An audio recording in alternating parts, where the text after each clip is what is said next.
Hello friends, नमस्ते, अस्सलाम वालेकुम, सत श्री अकाल। जो भी आपको पसंद है कबूल कीजिए। चलते हैं आज की इंटरेस्टिंग रिएक्शन वीडियो की तरफ।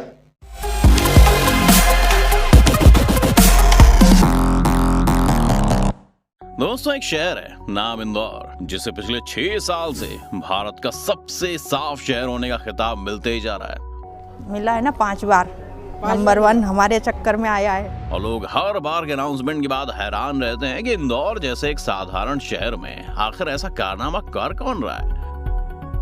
तो इसके पीछे इंदौर वासियों ने जो किया है उसकी भी अपनी एक कहानी है। इसकी शुरुआत शहर से डस्टबिन के हटाए जाने और हर एक घर से कचरा इकट्ठा कर उसके डिस्पोजल से हुई। साल 2016 में इस शहर में पूरे 85 वार्ड में हर घर से कचरा उठाया जाने लगा था। हालांकि साल 2019 आते आते इंदौर ने कचरे को जमा करने से लेकर उसके सही इस्तेमाल की एक ऐसी व्यवस्था विकसित कर ली है कि कई शहर वेस्ट मैनेजमेंट को यहाँ से सीख सकते हैं। तकरीबन 275 वर्ग किलोमीटर क्षेत्र में फैले और 27 लाख की आबादी वाले शहर से रोजाना 1150 टन कचरा निकलता है, जिसमें से आधा कचरा बायो वेस्ट होता है।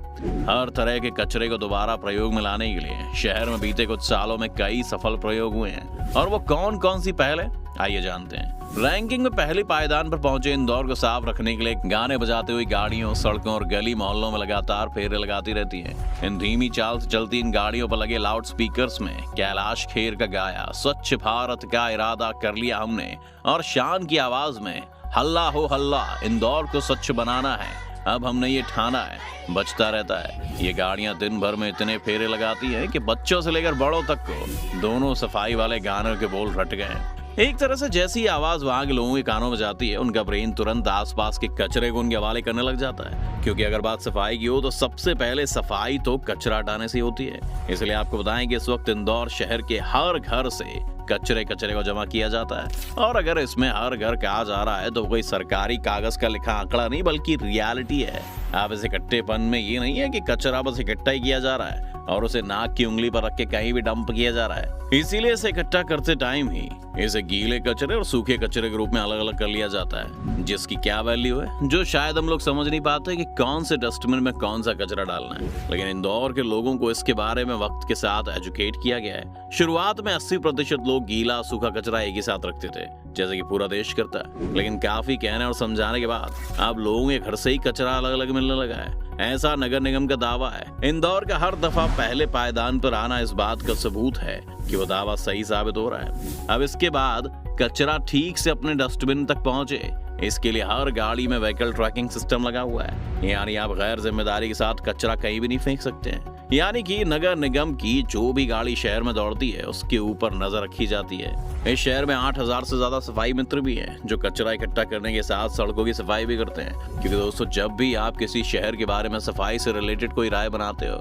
तो ये शहर साफ था या गंदा, आप उसकी सड़कों को ही देखते हो।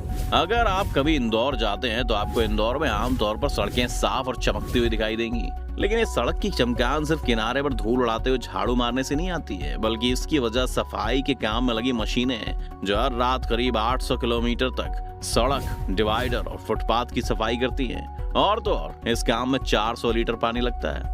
अगर आप पानी की बर्बादी पर ज्ञान देने लगे तो आपको बता दें कि इसमें लगने वाला अधिकतम पानी रिसाइकल किया हुआ होता है। इंदौर नगर निगम के मुताबिक सड़कों की धुलाई के बाद के धूलों के कणों की मात्रा 76 माइक्रोग्राम तक कम हो गई है, जो कि वर्ष 2014 में 142 माइक्रोग्राम थी। इससे पर्यावरण का स्तर सुधरा है। एक और शुरुआत की बात करें तो इंदौर में बीते कुछ सालों में थैला बैंक और बर्तन बैंक शुरू हुआ है, जिसकी मदद से आम लोग कागज और जूट के बने थैले और किसी बड़े आयोजन के लिए स्टील के बर्तन ले सकते हैं। इस तरह से कचरे की मात्रा में लगातार कमी आई है। शहर में पॉलिथीन पर पाबंदी भी है और लोगों को अपना थैला लेकर चलने के लिए भी कहा जाता है, और इस कहे को लोग सुनते भी हैं। अब आप कहेंगे कि किसी भी शहर में गंदगी ना हो, लेकिन सड़कों पर तो जरूर होगी। पर आपको ये बात हैरान करती है कि इंदौर ने सब्जी मंडी के बचने वाले कचरे से बायो सीएनजी गैस बनाने की प्रक्रिया शुरू की है। ये प्लांट इस तरह के कचरे से इतना सीएनजी बना लेता है कि शहर में 20 सीएनजी बसों को रोजाना फ्यूल दिया जा सकता है। अब इस बात से आप समझ ही सकते हैं कि कचरा कितने काम का है। और तो और वहाँ के नगर निगम ने कुछ गैर सरकारी संस्थाओं के साथ लेकर शहर के 700 कचरा उठाने वाले लोगों से संपर्क किया है। उन्हें प्रशिक्षण और पहचान पत्र देकर कचरों के कैटेगराइजेशन का काम सौंपा। वो कचरे को प्लास्टिक, कागज, इलेक्ट्रॉनिक कचरा, सीसा और मेटल के मुताबिक अलग अलग करते हैं। इसके बाद इन कचरों को अलग अलग ही रिसाइकलिंग के लिए भेज दिया जाता है। बात अगर प्लास्टिक की करें तो हर रोज प्लास्टिक के 100 किलो के ब्लॉक पास ही के एक सीमेंट प्लांट में भेजे जाते हैं, जहां इसका उपयोग ईंधन के तौर पर होता है। इसके अलावा इकट्ठा हुए प्लास्टिक में से कुछ अच्छे किस्म के प्लास्टिक के टुकड़े Madhya Pradesh rural road development authority को भी दिए जाते हैं, जिससे अच्छी सड़कें बनाई जा रही हैं। और तो और नगर निगम खुद ही एक सेंटर बनाकर वहां पर कुछ प्लास्टिक को रिसाइकल करके उसे इस्तेमाल किया जा रहा है। अब अगर कचरे को लेकर वहां रहने वाले लोगों के बारे में आपको बताएं तो इंदौर के कई घर हैं जो कचरे को ठिकाने लगाने के लिए कई नई पहल कर रहे हैं। ऐसे घरों से निकलने वाला कचरा पहले गीला और सूखा कचरे के रूप में छांटा जाता है। सूखे कचरे को एक जगह इकट्ठा कर रिसाइकलिंग के लिए भेज दिया जाता है और गीले कचरे को म्यूचुअल पार्टिसिपेशन के साथ खाद बनाने की प्रक्रिया में डाला जाता है। कॉलोनी के भीतर एक कंपोस्टिंग के जरिए गीले कचरे से खाद बनता है। एक और बात आपको बताएं तो इस पूरे प्रोसेस को स्मार्ट बनाने के लिए गैर सरकारी संगठन स्वाहा के जरिए मोबाइल कंपोस्टर बनाया गया है। अब इसमें स्मार्ट क्या है, अगर इसे समझें तो इस उपकरण के जरिए व्यावसायिक इलाकों से कचरे को इकट्ठा कर गाड़ी में लगे कंपोस्टर के जरिए खाद में बदला जाता है। स्वाहा 8 से 10 टन तक कचरा इकट्ठा कर रोज इसे खाद में बदल रहा है। इन उपकरणों का उपयोग कमर्शियल एरियाज के अलावा बड़े रेजिडेंशियल और होटल्स में भी हो रहा है। अब इससे आप समझ सकते हैं कि कैसे कचरे के पीछे पूरा पूरा इंदौर पड़ा हुआ है। इसीलिए इंदौर का लक्ष्य है कि आने वाले समय में इस तरह के प्रयासों को आगे और भी बढ़ावा देना है। कचरा इकट्ठा करके एक जगह लाने में ट्रांसपोर्टेशन का एक बड़ा खर्चा है, लेकिन उस कचरे को उसी जगह यानी कि सोर्स के पास ही निपटारा करने से ये खर्च कम किया जा सकता है। क्योंकि अगर कचरा घर पर ही खत्म हो जाता है तो उसे उठाने से लेकर उसे मॉनिटर करने तक की चीजों में कमी आएगी। इसलिए इंदौर नगर निगम हर साल 10% की दर से कचरा डिस्पोजल पर खर्च में कमी करना चाह रहा है। और इस खर्च के साथ ही घरों में डिस्पोजल होने वाले कचरे से खाद बनाने के काम में शहर के 29,000 घर लगे हुए हैं। इंदौर नगर निगम ने घरों में खाद बनाने पर जोर दिया है और इस तरह 150 टन कचरा रोजाना इंदौर में खाद के रूप में तब्दील हो रहा है। यानी एक तरह से देखें तो आप पाएंगे कि इंदौर में सफाई को लेकर लोग काफी एक्टिव हैं और उनके पास संसाधन भी मौजूद हैं।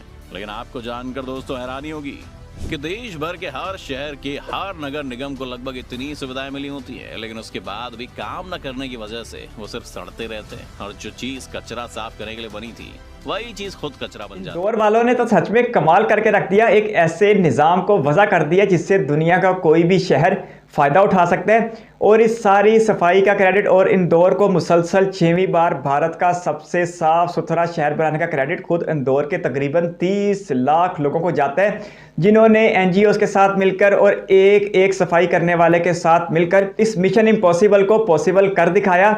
और जिस तरह वीडियो ने कह रहे थे कि यहाँ के लोगों को मोहब्बत हो गई है सफाई से और वो कर्मचारियों के साथ पूरा ताउन करते हैं और एक गाड़ियों के ऊपर गाने बजाए जाते हैं कि हमने इंदौर को साफ करना है, हमने भारत को साफ रखना है। तो बहुत ही शानदार है और अब लोगों में इस कदर शऊर आ चुका है कि लोग अब कचरे की पहचान करने लगे हैं। हेलो फ्रेंड्स, डिस्टर्ब नहीं, विनती करनी है, चैनल पर फर्स्ट टाइम है तो सब्सक्राइब करते हुए बेल आइकन प्रेस कर दें और हाँ, इस वीडियो को भी लाइक कर दें। धन्यवाद। और उस कचरे को बजाय इस ज़मीन पर बोझ बनाकर माहौल को आलूदा करने के, उसी कचरे को खाद बनाने के लिए इस्तेमाल किया जा रहा है। तो बहुत ही ज़बरदस्त मंसूबे देखने को मिल रहे थे और भारत के दीगर बड़े शहरों दिल्ली, मुंबई, अहमदाबाद और दूसरे तीसरे बड़े शहरों को इस चीज़ से फ़ायदा उठाना चाहिए और इंदौर से सीखना चाहिए। तब तक एक शहरी अपने हिस्से की सफाई नहीं करेगा तब तक किसी भी गली मोहल्ले, शहर या मुल्क को साफ कर पाना मुमकिन ही नहीं हो पाएगा। सरकार अपने सारे वसाइल भी एक सफाई के ऊपर झोंकते तो भी ये मुमकिन ही नहीं है अवाम के ताउन के बगैर। और इंदौर के लोगों को इस बात की समझ आ चुकी है और वो सफाई से मोहब्बत करने लगे हैं। यही वजह है कि मुसलसल 6ठे साल वो भारत के सबसे साफ सुथरे शहर में रहने लगे हैं। हर इंसान को यह सोचना चाहिए कि अगर उसके इर्द गिर्द का माहौल साफ सुथरा होगा तो सबसे ज़्यादा फ़ायदा भी उसी शख्स का होगा। तो अपने घर को, अपने गली मोहल्ले को, अपने शहर को साफ रखने के लिए हर इंसान को अपने हिस्से का काम करना पड़ेगा।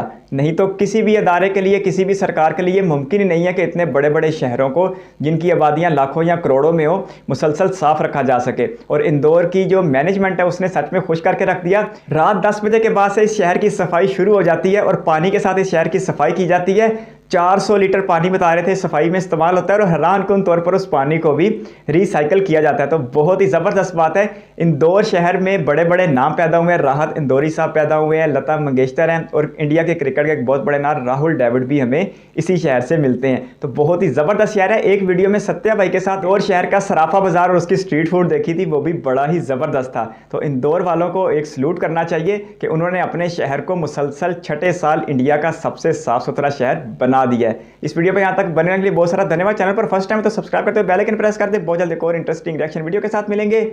तब तक के लिए अपना बहुत सारा ख्याल रखिएगा। Bye bye.